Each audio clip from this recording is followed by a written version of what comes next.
Hai semua, hari ni cikgu nak ajar cara kita nak kembangkan ungkapan berikut dengan menggunakan kaedah The Distributive Law. Pertama sekali adalah para pelajar perlu melukis sebuah rectangle yang dibahagikan 4.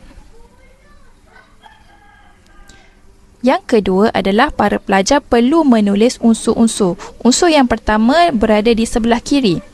3R tambah 4S. Yang kedua, R tolak 2S.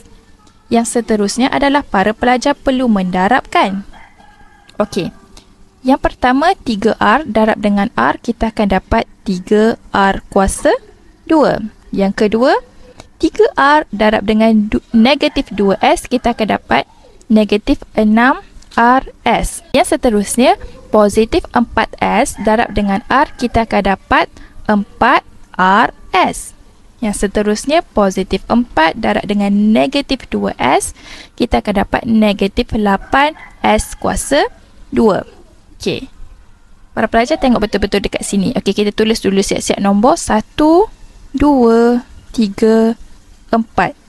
Okey, kita tulis ikut turutan nombor. 3R kuasa 2 tolak 6RS tambah 4RS. Kenapa tambah? Sebab depan dia positif kan. So, tambahlah tolak 8S kuasa 2. Dekat sini, para pelajar perlu ambil perhatian.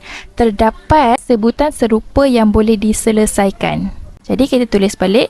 3R kuasa 2 negatif 6 tambah dengan 4, kita akan dapat negatif 2RS tolak 8S kuasa 2. Maka inilah jawapannya.